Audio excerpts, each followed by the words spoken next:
Oke, bismillahirrahmanirrahim. Assalamualaikum warahmatullahi wabarakatuh. Kita masuk ke pertemuan kedua dari ekonomi politik ya. Kita akan punya pertemuan dengan saya di 3 pertemuan. Ini pertemuan kedua dan besok di minggu depan ketiga. Kemudian nanti akan dipandu sama Pak Gigih sampai UTS. Kemudian lanjut sama Pak Jayadi dan Bu Madi. Oke, di pertemuan kedua ini saya mau ngomongin 2 aktor lagi ya. 2 aktor kita udah bahas di pertemuan-pertemuan soal ekonomi politik, apa tuh definisinya ya kan. Terus kenapa perlu belajar ekonomi politik, bagaimana dia lahir gitu kan. Jadi kita ada misalnya kita sepakat ya public choice itu sama dengan political economics sama dengan political economy gitu kan. Karena semakin ke sini 3 disiplin itu semakin lama semakin melebur dalam hal pembahasannya. Jadi kita ambil itu aja. Cuma mungkin dalam segi yang lebih strong itu public choice lebih strong karena dia sudah punya jurnal ya, Journal of public choice ya namanya gitu, public choice. Kalau political economy ada 2 ya, ada Journal of Political Economy JPE itu punyanya dari US, yang di Eropa punya European Journal of Political Economy gitu ya. Dan kalau Anda lihat nanti kan Anda lihat bahwa political economy adalah bisa dibilang induknya dari ilmu ekonomi. Jadi nanti Anda lihat kalau Anda baca Journal of Political Economy atau European Journal of Political Economy itu macam-macam yang dibahas. Jadi nggak cuma ngomongin soal politik dan ekonomi. Tapi kalau Anda masuk ke public choice itu murni ngomongin soal politik ekonomi politik gitu. Oke, gitu ya. Saya masuk sekarang soal kita bahas ada beberapa aktor kemarin kan dalam politik ya, ada voter, ada politisi, ada birokrasi, ada special interest, ada 4 ya. Hari ini kita bahas 2, voter and politician behavior. Nah, minggu depan kita bahas 2 lagi yang special interest sama birokrasi ya. Sebelah. Oke, sorry. Ini apa nih? Oke, jadi yang dalam kesempatan ini saya membahas ya, memang banyak teori ya soal voters nih ya. Nanti Anda bisa baca ada expressive voting, ada min-max gitu. Nah, saya bahas yang median voter untuk pertemuan kali ini ya. Ini kan lebih pengantar daripada memberikan keseluruhan teori soal ekonomi politik ya. Jadi ada namanya median voter theorem atau teorema dari pemilih tengah ya. Jadi dalam median voter theorem itu menyatakan bahwa asalkan suatu preferensi itu single pick ya, the outcome of majority voting reflect the preference of the median voters. Jadi ini single pick itu artinya bahwa dia itu seperti ini ya. Jadi bahwa dia itu ada suatu kuadran ya, jadi ada satu dimensi ya, satu dimensi kebijakan ya, misalnya ada left, ada right gitu kan, atau yang lainnya mungkin ini ada dimensinya ada ini kan left right itu bisa jadi misalnya ini adalah poverty gitu kan, poverty dan misalnya ini economics gitu ya, economicsnya. Jadi yang ini ada satu dimensi gitu, single pick ya. Dan jadi mayoritas voting ya akan mencerminkan preferensi dari yang di tengah-tengah ya, itu teorema median voters ya. Nah, gimana kita menjelaskan ini? Ada ilustrasinya ya. Jadi anggap aja sekarang ada 5 pemilih ya, ada Donald ya, Donald itu ini ngomongin soal berapa sih seharusnya. Ini kan kayak di Indonesia kan partai politik dapat pendanaan dari pemerintah kan, dapat untuk aktivitasnya. Jadi ini adalah 5 orang, ya, Donald, Daisy, Hui, Dewey, sama Louis. Ya, mereka ini ditanya, gimana menurut Anda berapa sih pantasnya dapat suatu partai politik itu? Nah, Donald bilang itu 5 ya, jadi 5. Kalau misalnya lebih besar dari 5 dia nggak setuju. 5 itu paling besar sudah untuk partai politik, ya kan? Nah, si Daisy bilang 100, ya. Nah, apa artinya Daisy bilang maksimal 100, ya kan? Kalau lebih jangan, kalau kurang boleh gitu. Nah, Hui juga lebih besar. Hui maksimal 150 lah. Ya kan? Tapi jangan lebih besar dari 150, kurang boleh. Dwi juga gitu. Dwi bilangnya 160. 160 berarti maksimal 160, jangan lebih besar dari 160. Itu kalau Louis bilangnya 700, ya kan? Ini. Ada 5 orang. Nah, 5 orang ini kembali kan ngomong soal electronic voting itu adalah masalah mengagregasi suara. Ya kan? Kita nanti mau memutusnya berapa yang anggapnya ini satu masyarakat, satu negara, berapa yang akan kita berikan untuk satu partai gitu kan. Kan nggak mungkin beda-beda. Satu partai kita kasih kecil, yang satu besar kan harus sama kan kayak gitu. Nah, ada 5 voters ya. Semuanya punya single pick preference, jadi preference utamanya, ya kan, utamanya tadi kan 5 itu kan. Each voters individually preferred individual given the table, ya kan, ya seperti ini. Nah, kemudian, nah kita lihat ya, kita analisis sekarang. Nah, kalau pertama kan yang paling kan 0 kan ya. Kalau misalnya 0 ke 5 ya kita diskusikan gimana kalau kita buat $5 dari 0 ke 5. Nah, kok ini semuanya akan setuju ya, akan disetujui oleh semuanya. Karena apa? Karena itu kan 5 ini adalah batas atasnya Donald. Donald pasti setuju, ya kan? Daisy juga iya pasti setuju, yang setuju juga kalau ketika itu sebesar 5, ya. Nah, kemudian kalau ke 100 ya, dari 0 ke 100. Nah, kalau 100 ini Donald nggak setuju, ya kan? Donald nggak setuju. Jadinya nggak setuju kalau dia ke 100 karena dia batasnya itu 5. Jadi yang approve cuma Daisy, Hui ya, Dwi sama Louis aja, 4 dari 5 ini, ya kan? Nah, dari 100 ke 150 ya. Nah, sekarang si Daisy nggak lagi setuju, ya kan? Sudah di atas batasnya dia yang mau dia pantas untuk partai gitu kan. Nah, jadi yang setuju tinggal 3, tinggal Hui, Jui, dan Louis, ya kan? Nah, oke. Nah, sekarang masalahnya kalau misalnya naik lagi, ketika naik dari 150, peningkatan ini kan sudah kalau dari sini ya, ini kan berarti yang setuju 3, ya kan? Setuju 3, ya kan? Yang nggak setuju, bentar saya hapus biar warnanya biar konsisten dengan itunya. Nah, jadi di sini kalau dalam konteks ini yang setuju ada 3 orang yang setuju, ya kan? Setuju, ada yang setuju 3 orang, 3 yes, ya kan? Tapi ada 1 yang nggak setuju, ya kan? Ada 1 yang nggak, ada 2 yang nggak setuju, 2 no, ya.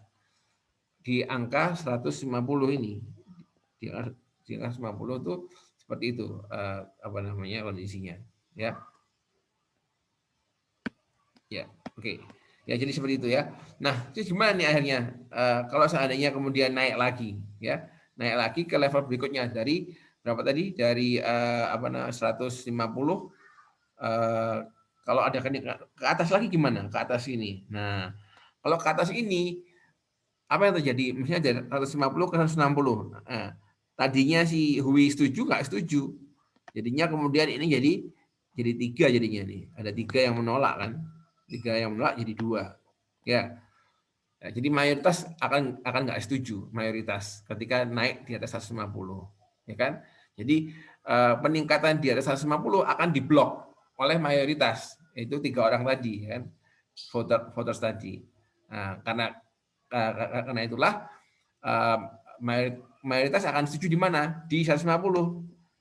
Di 150 ini akan sudah mencapai mayoritas. Kenapa? Donald, Daisy, Hui ini setuju di angka 150. Ini sudah mayoritas. Makanya kemudian itu dia akan memenangkan votes di 150, ya. Karena itulah sedangkan ini makanya disebut sebagai preferred amount of the median voter Hui yang akan memenangkan voting ini, ya, di angka 150 itu, ya. Jadi itu kenapa kemudian median voters itu apa namanya, ini salah satu ilustrasi ya bagaimana suara tengah itu bisa memenangkan voting gitu kan. Itu salah satu ilustrasi bagaimana median voter itu kemudian cenderung meraih suara terbanyak. Oke, nah ini memang topiknya agak related ya. Kita sekarang ngomongin itu kan kalau misalnya kita dalam sistem yang apa tuh namanya direct demokrasi, semua orang berhak milih, kira-kira seperti itu skenario yang terjadi. Nah, kalau kita dalam sistem representatif, kita nggak langsung memilih kebijakan. Kita memilih politisi, orang itu yang akan melakukan memvote untuk kebijakan. Jadi kita bilang elected politician, politisi yang terpilih ya, yang terpilih melalui pemilu. Nah, ketika voters itu punya single pick preference ya, jadi kan sudah jelas preferensinya satu gitu ya, yang utama gitu kan. Vote maximizing politician akan mengadopsi program yang diinginkan atau yang disukai oleh median voter, oleh pemilih-pemilih tengah. Ya. Nah, sekarang kita lihat ya, seperti ini. Ya, ini adalah jumlah suara, ya kan? Jumlah suara ini adalah liberal, yang ini konservatif, ya kan? Ide-ide yang liberal, ide konservatif, ini jumlah yang pemilihnya, ya. Jadi anggapnya ada dua apa namanya blok ya, yang satu liberal, yang satu konservatif, ya apa namanya ini adalah populasi ya. Jadi ini yang apa namanya ini adalah jumlah orangnya, ya kan? Jadi ini area di bawah kurva bell ini, bell shape ini adalah jumlah populasinya seluruhnya ya. Nah, yang sebelah ada yang liberal ya, ini sangat liberal ya kan, ini sangat konservatif. Di tengah-tengah ini yang di tengah-tengah lah ya, apa namanya moderat ya. Nah, kandidat ketika dia bergerak ke tengah spektrum tadi ya, cenderungnya kenapa? Karena voter support kandidat ya dengan pandangan yang dekat dengan itunya dia, apa namanya, dengan ideologinya dia ya. Jadi pemilih akan memilih voters akan memilih politician yang punya ide, yang punya gagasan, yang punya value sedekat mungkin dengan dia punya value gitu kan. Dan hanya satu politisi yang menang ya, yang ini result voting gitu kan ya. Oke, anggapnya ada dua politisi ya. Politisi pertama politisi yang apa namanya memilih untuk dekat dengan konservatif di sini ya. Maka dengan dia itu apa namanya memilih posisi sebagai konservatif, dia akan memenangkan ini, ya, memenangkan ini, ya, karena dia akan mencitrakan dirinya sebagai orang yang konservatif, gitu kan. Nah, ketika nanti apa namanya dia masih bisa berpeluang, ya ini yang secure ya. Ini adalah ini adalah suara yang dia bisa amankan. Orang-orang yang emang konservatif ya, yang orang konservatif itu dia bisa amankan. Nah, kemudian dia bisa melakukan suatu manuver ke sini. Nah, untuk mengambil suara yang tengah.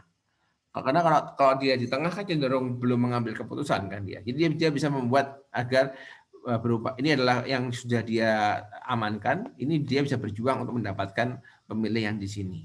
Ya. Jadi kalau mau dibilang dan dia sukses, dia akan dapat area sebesar ini. Kalau dia anggap aja sukses mendapatkan median voter ini, dia bisa dapat suara sebesar ini. Ya, area ini ya. Yang M ini pas di tengah ya, median di tengah. Nah, kita lihat bagaimana dibandingkan sama si yang memilih di tengah tadi ya. Pemilih di tengah ya, dia mencitrakan di tengah kan. Maka dia bisa mendapatkan suara dari sini. Ya. Suara dari sini bisa dapetin. Nah, ya kan? Karena dia mencitrakan dirinya sebagai batu tengah, dia bisa dapetin suara di sini. Mungkin nggak kelihatan nih warnanya ya. Saya hapus dulu deh. Oke, jadi dia kalau dia mau berusaha untuk dapetin suara yang tengah, dia bisa apa namanya berkampanye untuk men-secure suara dia di sini, ya kan? Nah, kemudian sama seperti tadi, karena di tengah dia bisa masuk ke sini juga. Nah, ke sini juga dia bisa ambil dia. Dia melakukan upaya untuk mendapatkan suara di sini. Nah, ya kan? Nah, kalau kita lihat hasil akhirnya ialah zonanya dia akan lebih besar, zona hijaunya dia dibandingkan yang mengambil suara konservatif, ya kan? Seperti ini. Walaupun area yang ini tadi, area perebutan tadi mungkin belum jelas siapa yang menang ya di tengah-tengah tadi. Ya, tapi dia sudah punya basis suara yang lebih kuat ya kan. Walaupun ini yang zona ini adalah zona perebutan ya. Yang ini zona perebutan antara yang apa namanya yang medium, tapi dia sudah apa namanya yang dia secure itu lebih besar gitu loh. Jadi kemungkinan menang yang di tengah sebagai apa namanya posisi di tengah median itu lebih besar dibandingkan yang di apa namanya yang konservatif yang sebelah kanan tadi ya. Dan apa namanya biasanya yang dilakukan ini pengamatan ya politisi ya. Jadi dia politisi itu dia awal-awal dia berkampanye, dia akan menunjukkan isu-isu yang pro terhadap core voter-nya ya, core voternya. Dia pertama kali dia akan memulai dengan isu-isu yang pro terhadap ini, yang ini ya, dia akan mengkampanyekan isu-isu yang pro terhadap ini, ide-idenya, ya kan? Nah, setelah sama juga ini juga seperti itu yang tadi yang kiri ini yang konservatif juga di awal kampanye dia akan mengkampanyekan ide-ide yang memang bernuansa konservatif, ya kan? Untuk mengamankan membranding dia adalah orang konservatif. Tapi mendekatin hari H pemilu, biasanya muncullah anomali. Dia mulai mencitrakan dirinya sebagai seorang yang moderat, ya, dengan tetap memposisikan diri sebagai konservatif, cuma dia memoderasi bahasa konservatifnya dengan tujuan tadi mengambil suara tengah tadi. Sama juga yang di sini juga seperti itu, yang di median voter juga seperti itu. Mencoba untuk di awal mengamankan suaranya dari partai orang-orang atau pemilih liberal. Setelah mendekati masa-masa pemilihan, dia akan berkampanye dengan nada yang pro terhadap pro terhadap middle position, ya, memoderasi, jadi nggak se ekstrim yang di awal, ya, untuk mendapatkan suara dari median voters itu. Ya, nah, jadi implikasinya apa? Implikasinya kalau kita melihat seperti ini, kalau ada negara yang menganut sistem dual party, ya, two party system, cenderung stabil, ya kan? Karena ya, jadi dia stabil, polisinya nggak jauh beda, dengan polisi yang akan terbentuk nanti kan cenderung di tengah-tengah, ya kan? Jadi siapapun yang menang tadi, ya siapapun yang menang dari pemilu tadi, itu perubahannya nggak akan dramatis perubahannya, ya, karena kebijakannya dari tengah. Ya, memang ada perubahan, pergeseran, tapi nggak akan terlalu jauh jadi lebih stabil politiknya, nggak dramatis gitu. Ya, itu keuntungannya dari sistem sistem dua party, ya. Ini juga seandainya kita mau menggantikan sistem perwakilan dengan referendum, ya, direct demokrasi langsung, ya, itu nggak akan banyak mempengaruhi outcome, ya, karena keduanya baik pemilihan yang sifatnya langsung maupun perwakilan itu dulunya akan memberikan preferensinya terhadap median voter, seperti yang kita bahas pertama tadi itu kan direct demokrasi, ya. Kalau yang kedua tadi kan perwakilan. Jadi relatif sama hasilnya, nggak terpengaruh dengan metode demokrasi, apakah direct election atau dengan representatif, direct demokrasi atau representatif.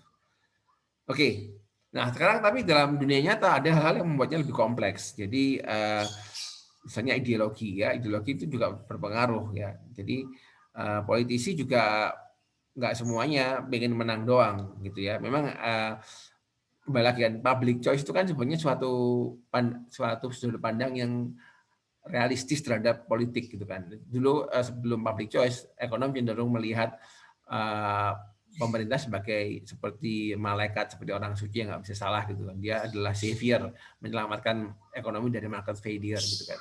Dalam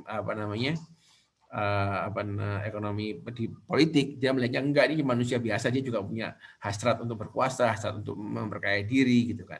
Tapi kemudian jatuhnya terlalu sinis melihat manusia bahwa nggak ada baik-baiknya, gitu kan. Tapi enggak juga, jadi ideologi masih penting, gitu kan. Politisi juga ada hal yang dikejar selain cuma menang pemilu, gitu kan. Jadi ideologi tetap berpengaruhi untuk tadi menentukan kebijakan, ya. Jadi enggak semata-mata memilih di tengah untuk menang pemilu, tapi juga punya kebijakan yang didesain berdasarkan ideologi tertentu. Personality, ya. Ini yang penting juga. Pemilih itu kadang-kadang nggak purely memilih berdasarkan isu, ya kan. Tadi kan asumsinya ada pemilih A, pemilih B, yang A ini mengkampanyekan kebijakan yang pro liberal, yang satu kebijakan yang pro sama konservatif, gitu kan. Tapi kenyataannya kadang-kadang masyarakat itu tidak terlalu peduli sama isu, ya. Voters cares about more than just siapa nih yang ngomong, ya. Backgroundnya gimana, pernah korupsi nggak, anaknya siapa, gitu kan. Jadi kepribadian orang itu juga penting dilihat oleh voters, nggak cuma masalah isu politik yang diangkat, ya. Ya, jadi terus yang ketiga leadership, ya. Jadi politisi nggak hanya cuma merespon voter preference, mereka juga punya leadership gitu kan. Yang terakhir voter partisipasi pemilih itu juga dipengaruhi ya. Gimana sih perbedaan relatif antar kandidat gitu kan. Kalau pemilihnya melihat wah dua kandidat ini sama aja, bisa jadi dia nggak akan milih dalam pemilu gitu kan, buat dia karena nggak lihat ada bedanya gitu. Nah, disitulah kemudian triknya, gimana kita bisa menunjukkan bahwa kita ini beda, gitu kan, beda. Nah, itu kan kalau Anda lihat misalnya kalau politisi gini juga menarik gitu ya. Kalau kita lihat secara platform ekonomi, banyaknya nggak jauh beda dari segi isu ya. Jadi dari segi isu yang dibawa untuk memenangkan pilkada dalam misalnya apa tuh program kerja gitu ya. Program kerja itu cenderung mirip ya, kerakyatan lah gitu kan, pro orang miskin lah gitu ya. Ya jadi dari segi isu median voter, tapi yang mereka kejar adalah ini difference ini dari segi kadang-kadang ya bawa soal sara gitu kadang-kadang ya, suku ya kan, Surabaya asli gitu kan ya, agama gitu kan dijual untuk mengejar itu karena tadi supaya ada pembeda bagi si voters gitu loh. Oh ini A dan B beda. Bedanya dalam segi tadi yang masalah ya personality, mungkin dalam hal sosioekonomis background, tapi nggak masalah dalam hal kebijakannya, nggak ditonjolkan perbedaan dalam hal polisinya. Itu ya. Nah, itu mungkin itu ya seperti itu ya. Sekarang kita sedikit bahas yang kemarin yang ada yang nanya kemarin masalah Iftita ya, soal Donald Trump kemarin. Kalau Anda baca ada 3 artikel ya yang menurut saya secara akurat atau sederhana bahas tapi cukup strong ya. Yang lainnya banyak yang bahas tapi banyakkan nuansa jelasin dalam konteks Amerika Serikat ya. Tapi yang jelasin dalam konteks teori ekonomi itu yang dari The Conversation itu bagus tuh. Dia menceritain soal ultimatum game ya. Jadi ada Anda kalau mau belajar mendalam soal ekonomi politik harus belajar game teori ya. Jadi dalam game teori kita mengenal berbagai macam permainan ya, yang Anda mungkin semuanya kenal ketika belajar game teori 101 itu ialah prisoner's dilemma ya. Ada juga dictator game, ada ultimatum game. Nah, dalam ultimatum game itu ada temuan yang menarik gitu kan. Ternyata kan kalau kita mengasumsikan bahwa individu itu akan dalam teori ekonomi kan kita mengasumsikan individu akan mencari maksimisasi dari benefit ya kan, nggak peduli dia orang lain dapat berapa, aku dapatnya berapa kan gitu.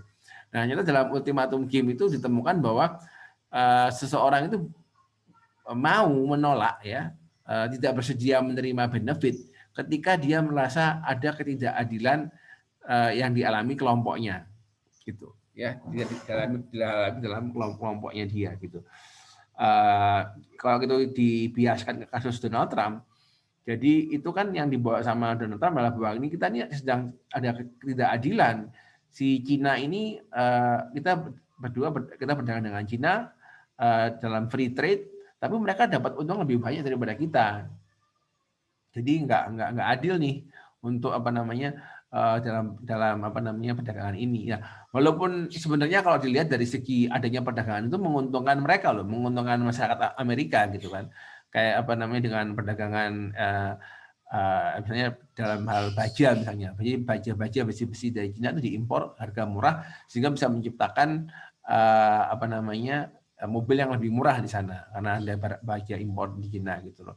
Nah, karena Donald Trump mengangkat narasi bahwa kita sedang dizalimi sama Cina karena kita dapat lebih banyak kan, kita sedang they steal our jobs gitu. Cina mencuri pekerjaan kita gitu. Karena sama Cina banyak orang kita yang nganggur gitu karena jadi lapangan kerja di negara mereka gitu. Akhirnya individu ini mengambil keputusan yang merugikan dirinya sebenarnya, karena dengan melakukan perang dagang dengan Cina, masyarakat Amerika jadinya lebih sengsara hidupnya gitu kan. Tapi karena sentimen grup injustice itu bisa mendorong orang untuk mengambil tindakan yang tidak rasional secara ekonomi. Padahal dia lebih benefit kalau ini, tapi karena jadi masalah perasaan ya, yang dia merasa bahwa ada grup ketimpangan dalam hal unfairness dalam grup, dia mau menolak benefit buat dirinya sendiri gitu. Padahal kan harusnya kan nggak kayak gitu ya, kalau ekonomi nasional ya udah terserah yang lain dapat apa, yang penting aku dapatnya besar kan gitu. Itu mungkin yang ingin saya bahas untuk pertemuan ini. Ada yang mau didiskusikan? Ditanyakan mungkin? Pak mau tanya. Ya. Yang terkait sama median voter tadi sih Pak. Itu kan kalau itu kan dijelaskan dua apa ya? Dua aliran katakanlah apa yang berbeda. Nah, dua partai ding Pak. Ya aliran partai. Kalau Indonesia kan multi partai ya Pak ya. Tapi apakah bisa secara keseluruhan sebenarnya Indonesia itu waktu pemilu hanya ada dua partai besar atau katakanlah dua golongan besar yang bertarung Pak sebenarnya? Kalau disamakan dengan median voter tadi, gitu, Pak. Ya, kan sebenarnya kan ini kan dimensi ya. Kita bilang dimensi itu satu dimensi. Jadi kalau satu dimensi ada dua polar gitu kan ya. Untuk isu yang lain mungkin ada jadi yang multidimensi gitu kan. Tapi kalau kita lihat sebenarnya ini kalau mau belajar soal apa yang mirip sama Indonesia itu di Belanda ya. Jadi kalau di Belanda itu partai itu gampang bikinnya. Gampang, jadi kayak bikin perusahaan gitu ya. Jadi ada partai Islam di Belanda, ada mungkin saya baru tahu waktu saya belajar ekonomi politik belum ngerti ada partai Islam di Belanda. Tapi ya nggak tahu siapa yang milih gitu. Kalau nggak ada pemilihnya ya mati, ada lagi gitu kan. Nah kalau Indonesia kan dibikin sulit, bikin partai itu harus punya DPD gitu kan, harus punya cabang di semua provinsi. Wah ribet lah bikin partai Indonesia, harus ongkosnya mahal gitu kan. Nah apa namanya kalau di Indonesia ada studi yang mencoba untuk mengklaster dari segi apa sih sebenarnya isu yang bisa menjadikan apa ya polarisasinya di mana polarisasinya. Nah, kalau di Belanda itu walaupun multi partai itu polarisasinya jelas. Jadi ada yang ada berapa sih memang ada beberapa polarisasi. Pertama kali polarisasi yang apa namanya tradisional antara sosialis sama liberal ya kan. Ada juga yang polarisasi baru sama environmental ya lingkungan. Itu juga ada polarisasi baru tapi masih emerging gitu. Ada juga kemudian agama, membawa soal agama, soal isu-isu konservatisme agama. Nah di Amerika pun sebenarnya itu melebur ya Mbak Ifta. Kayak misalnya teman-teman yang partai yang liberal itu ya, Demokrat ya di Amerika itu saya nggak hafal. Itu partai yang punya yang pro pengusaha itu cenderung yang konservatif.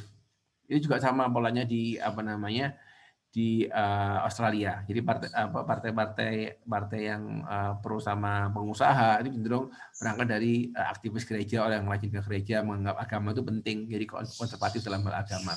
Sedangkan partai lawannya partai buruh yang emang membawa apa namanya sosialisme gitu ya dalam hal ekonomi itu cenderung yang ateis gitu, yang tidak menghargai institusi-institusi keagamaan dan lebih mendukung kayak apa namanya isu-isu apa namanya itu LGBT gitu ya. Itu jadi lucu memang apa polarisasinya gitu ya. Nah, kalau di Indonesia sendiri yang dalam hal ekonomi nggak jelas polarisasinya gitu. Yang jelas itu dalam tadi kontestasi antara seberapa besar sih agama itu harus masuk dalam ruang publik gitu.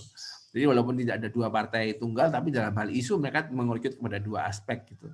Dan yang kemarin juga kita udah punya 2 kali pilpres itu jadinya cuma 2 gitu loh. Nah entah kalau menurut saya itu by design ya, by design oleh politisi kita gitu kan. Karena kalau 2 itu kan lebih gampang kan, apa namanya biaya koordinasinya daripada 3 atau 4 gitu kan. Itu sih apa namanya mungkin gitu ya Mbak Evita gitu ya. Jadi bisa lebih bisa multidimensi bisa gitu kan. Jadi itu kan tapi kemudian nanti apa isu yang paling membedakan gitu loh, tingkat polarisasinya gitu kan. Seperti itu. Kalau misalnya dia itu apa nggak terlalu terpolarisasi jadi susah untuk bikin itunya garisnya gitu. Oke, ada lagi yang mau bertanya yang lain? Baik Pak, terima kasih. Ya sama-sama Evita. Oke, ada lagi yang mau bertanya? Jika tidak, ini ada tugas untuk minggu depan ya. Jadi kita akan mengintip ya. Sebenarnya saya ini ngajar ekonomi politik ini 2 kelas. Jadi kelas makro sama kelas S2 sama S1 ya. Yang untuk S1 ini saya banyakin yang sifatnya teori ya. Nah, Saya masukin sekarang ini ya. Jadi ini sebenarnya artikel penelitian soal ekonomi politik itu sedang booming di Indonesia gitu ya. Jadi saya ajak teman-teman untuk lihat paper ini. Saya minta Anda review paper ini soal voting behavior in Indonesia ya. Semoga ini bisa menjawab beberapa pertanyaannya Iftita ya di sini soal religious cleavage or economic performance. Jadi si Pak Higa Sikata sama Pak Kawamura ini mencoba meneliti gitu kan, gimana sih perilaku pemilih di Indonesia gitu kan, mana yang lebih dominan mempengaruhi alasan memilih gitu, apakah alasan tadi agama ya kan, atau alasan ekonomi gitu kan. Ketika daerah misalnya memilih presidennya itu dengan harapan bahwa presiden ini akan membawa suatu kemajuan ekonomi, ataukah karena agamanya sama-sama Islam, sama-sama Islamnya mirip gitu kan, sama-sama Islam yang konservatif gitu ya. Ini menarik ya. Jadi tolong direview. Ini satu orang satu dipilih aja ya. Jadi nggak harus dua-duanya. Silahkan mau pilih yang mana. Kalau bisa merata lah distribusinya. Ini ada berapa orang di kelas ini? Ada 17 ya. Paling enggak kan 16 bagi 2 atau 9 orang ya. 9 orang, 7 orang ya, 9 orang yang 1, 7 orang yang 2 gitu ya. Yang kedua juga menarik ini Pak Dartanto ini orang Indonesia nih, Pak Teguh Dartanto dari UI, dia menganalisis soal kemenangan Jokowi di periode 2000 berapa nih? Pemilu 2014 19 ya, 2000 berapa tuh tadi? 5 tahun ya, 2014 ya. Ya 2014 itu. Behind Jokowi victory ya kan. Apakah economic voting matters? Economic voting itu memilih karena alasan ekonomi gitu dalam pemilu pilpres gitu. Jadi 2 paper tolong review, nanti kita presentasi ya, disiapkan untuk presentasi minggu depan. Ya, jadi ini di review papernya, di reviewnya mungkin sama ya kayak kemarin ya gini. Jadi maksimal 1.500 kata. Seperti biasa dikumpulkan ke Komting. Ini sama Komtingnya, Radimas ya, gitu. Tugas 2 ekonomi politik. Iya Pak. Nanti di drive yang sama aja nanti saya folderin mungkin ya Pak. Ya, bikin folder yang beda aja di folder yang sama gitu ya. Yang folder pertama bikin folder tugas 1, ini folder tugas 2 gitu ya. Iya Pak. Gitu ya. Jadi nanti gimana nih reviewnya? Review itu ya. Kalau Anda mereview pertama kali itu yang Anda harus lakukan ya, itu adalah melakukan summary. Jadi apa sih Pak review itu Pak? Review itu pertama kali review ya. Yang ada dalam review pertama itu adalah summary. Summary ini ceritakan, oh ini penelitiannya, apa tujuannya, ya kan, pakai data apa gitu kan. Terus apa temuan utamanya gitu kan. Nah, itu summary itu menceritakan ringkasannya. Yang kedua, itu ngomongin soal strong points. Strong points ini, apa yang kekuatan paper ini dibandingkan paper yang lainnya gitu kan. Apa sih yang baru dari paper ini yang dibawa dalam wacana ekonomi politik di Indonesia gitu kan.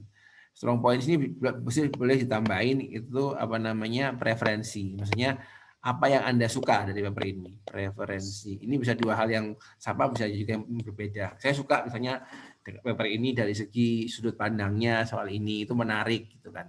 Jadi paper ini misalnya mengenai apa yang menarik buat Anda secara personal gitu ya, menarik. Karena saya juga pemilih Jokowi misalnya kayak gitu ya. Jadi strong point ini lebih ke masalah akademiknya ya, secara akademik apa yang bikin dia strong gitu kan. Nah, dalam hal juga kontribusinya apa gitu, membawa suatu wacana baru. Nah, terus ini yang terakhir ini soal weak points ya. Weak points ini kelemahannya.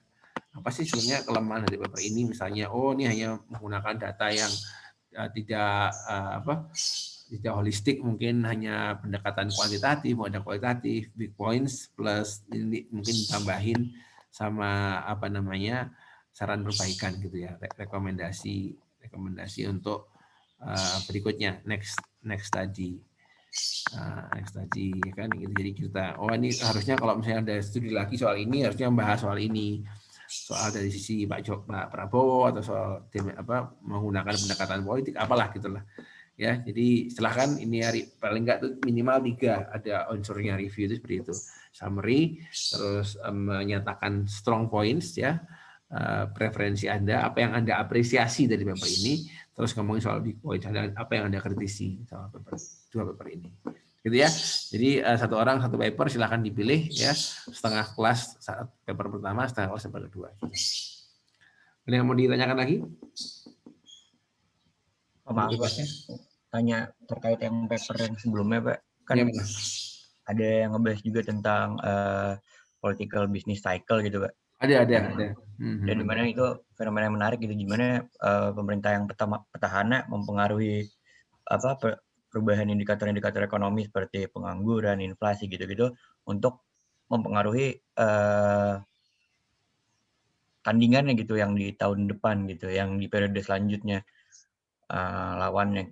Nah, itu saya melihat di Google masih ini tua banget ya Pak ininya, kajiannya gitu, Nordhaus gitu, jarang orang yang ngebahas tentang political business cycle gitu. Nah itu apakah menarik Pak atau relevan gitu untuk sekarang? Oke.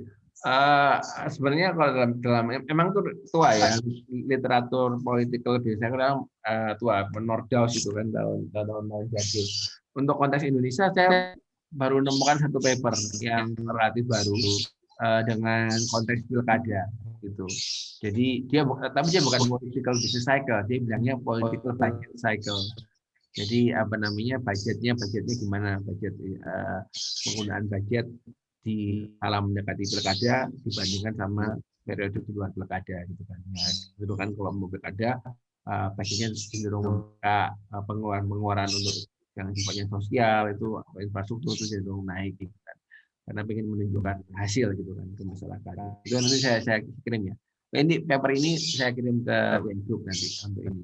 Nah kalau emang soal business cycle itu agak susah dilihat di level daerah ya, karena kan berapa sih kekuatan APBD untuk menggerakkan perekonomian. Jadi kalau mau dilihat dari business cycle, kan bisnis yang tadi yang Radimas bilang political business cycle itu literaturnya banyak di level negara ya. Jadi mana sih bagian dari business cycle yang terjadi karena ada suatu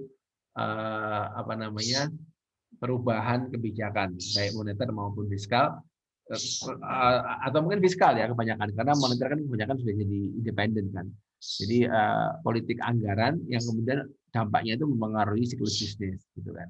Jadi kemudian kalau mau mendekati pilkada pemilu dinaikkan fiskalnya ekspansif ya kan, ekonominya baik, nanti kemudian setelah pemilu lewat ya jatuh kan dengan siklus bisnis. Nah, jadi kan pertanyaannya ialah seberapa strong anggaran itu bisa mempengaruhi siklus bisnis gitu kan. Buat negara kalau di level daerah itu minimum, makanya itu kemudian yang itu adalah budget cycle-nya, anggarannya gitu kan, karena nggak ngefek. Nah nggak tahu di level negara di Indonesia ada nggak studi soal itu di level negara. Itu mungkin karena demokrasi kita relatif muda ya, demokrasi kita kan kita sejak reformasi ganti presiden yang pakai pemilu itu baru Pak SBY ya kan. Sebelum Pak SBY, Bu Mega nggak pakai pilkada, pemilu, ya kan? Jadi Pak SBY 2 kali, terus Jokowi 2 kali lagi. Jadi kalau mau ditanding juga nggak bunyi kan, nggak bisa dianalisisnya kayak gitu. Dan juga kita kan small open economy nanti mas. Small economy artinya ya kita lebih banyak dipengaruhi oleh goncangan eksternal daripada kita sendiri yang mendrive ekonomi kita, gitu kan. Kita kalau Amerika kan enggak, Amerika tuh walaupun dia terbuka ekonominya, tapi sebagian besar masih kecil gitu loh. Share ekspor per impornya itu sama banyak kan barangnya yang dia produksi dikonsumsi sendiri gitu loh. Jadi keterbukaan ekonominya itu relatif nggak terlalu besar, nggak sebesar Indonesia gitu loh. Karena makanya dia relatif bisa mengendalikan perekonomiannya sendiri gitu kan. Ya kehantam Cina nih baru berantakan Amerika itu karena sudah dapat match-nya lah dari segi size gitu. Gitu ya mungkin tadi Mas. Baik Pak, dijawab. Makasih ya Pak. Yuk sama-sama. Ada lain mau bertanya mungkin? Saya Pak mau bertanya. Silakan. Siapa nih? Ikhlas Pak Budi Pak. Oh iya, monggo. Ikhlas.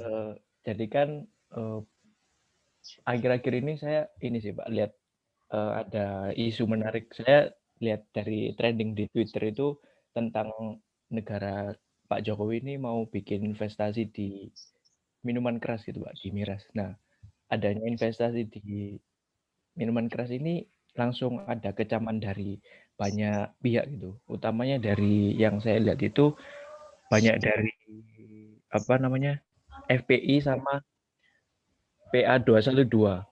Nah, sebenarnya ini sih Pak yang mau saya tanyakan ini kan yang menentang ini rata-rata dari institusi-institusi yang keagamaan gitu Pak. Nah,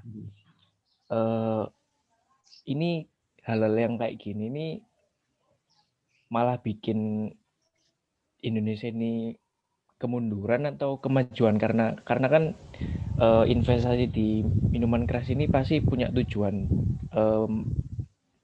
memutar roda perekonomian di Indonesia gitu Pak. Itu. Ya. Terus Ikhlas pertanyaannya apa pertanyaannya?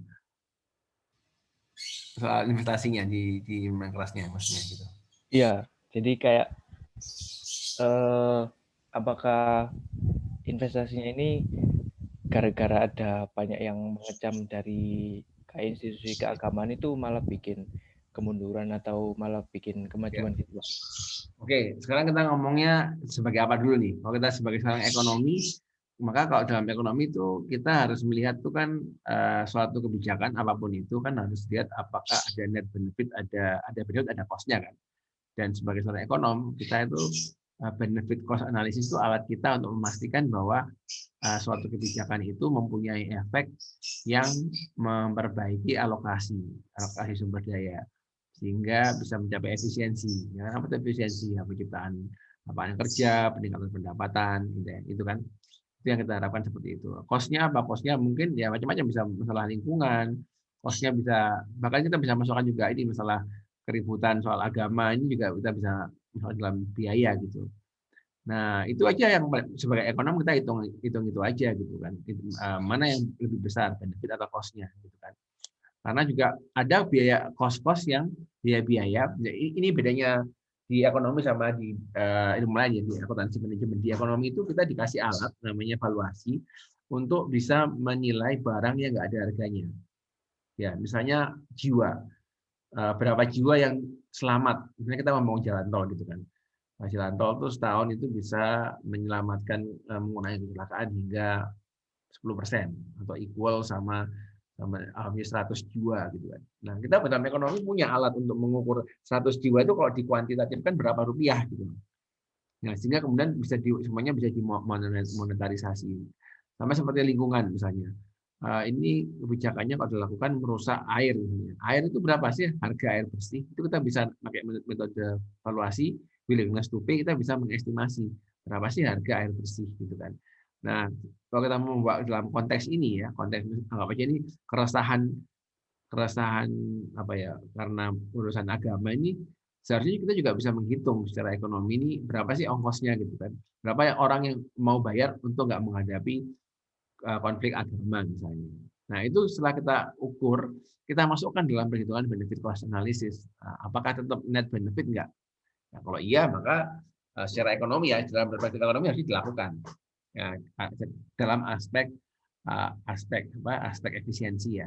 Yang kedua aspek distribusi, ya kan? Oke lah, misalnya seandainya ini net benefit, ya sudah menghitung hal-hal yang nggak terhitung. Jadi korban jiwa, terus masalah lingkungan sudah kita masukkan, kita monetarisasi, kita net benefit. Nah, iki apa distribusinya? Siapa yang dapat keuntungan dari net benefit ini? Apakah pengusahanya, apakah masyarakatnya, ya kan? Apakah politisinya, gitu kan? Nah, itu juga salah satu hal yang kita jadikan pertimbangan dalam menentukan apakah kita mau jalan terus atau enggak dengan kebijakan ini. Selain apakah dia itu net benefit, terus distribusi net benefitnya gimana, gitu ya. Nah, itu kalau saya menjawab sebagai seorang ekonom seperti itu seharusnya pola berpikirnya gitu ya. Nah, kalau Pak Jokowi nggak bisa menunjukkan ini, nah berarti kan nggak jelas ini kebijakan ini untuk siapa kan gitu kan. Ini kita bahas kan soal special interest politik ya kan. Ada beberapa kelompok kepentingan yang punya kepentingan untuk kelompoknya, ya itu bisa melobi pemerintah agar bikin kebijakan yang pro sama kepentingan kelompok ini gitu.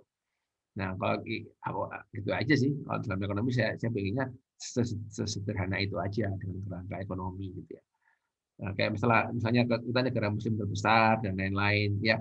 Apa namanya? Itu kan faktor ya kalau secara kembali lagi kalau saya sebagai ekonom ya, kalau kita sebagai orang muslim mungkin beda lagi ceritanya ya. Kalau kita sebagai ekonom kita menggunakan cara berpikir seperti itu gitu kan. Bahkan itu kalaupun seandainya itu menjadi suatu konflik ya, itu bisa dihitung ongkosnya, ongkos sosialnya, sosial costnya berapa gitu. Seperti itu. Ada dua kan. Yang pertama kali mau dilawan nggak? Mau dilawan kan berarti ada ongkosnya, ongkos HAM, melanggar HAM, ongkos kerusuhan, atau diakomodasi. Oke lah, misalnya kamu maunya gimana? Boleh misalnya, tapi harus di pulaunya orang Kristen atau orang non Islam kayak gitu. Nah seperti itu misalnya kan, itu kan berarti kan perlu proses negosiasi ya kan. Nah, itu kan juga ada biaya transaksi misalnya. Kira-kira gitu ya, ikhlas ya. Ya Pak, makasih Pak. Sama. Oke, ada lagi yang lain? Saya Pak izin bertanya Pak. Boleh silakan. Siapa nih? Agil Pak. Agil, silakan. Sepengetahuan saya sekarang DPR lagi nyusun undang-undang buat pemilu. Jadi rencananya pemilu bakalan diadain serentak dan 2024 beserta juga pilkada gitu Pak. Jadi nggak ada pilkada sendiri dan pemilu sendiri. Kalau yang kemarin kan pemilu udah presiden sama DPR udah jadi satu, tapi ini bakalan ditambah seluruh pilkada bakalan satu, dan daerah-daerah yang habis di 2022 atau 2023 kepala daerahnya bakalan digantiin oleh PLT sampai 2024. Sepengetahuan saya seperti itu di RUU. Pertanyaan saya, ini ke topik yang public choice kemarin ya Pak ya. Menurut Bapak,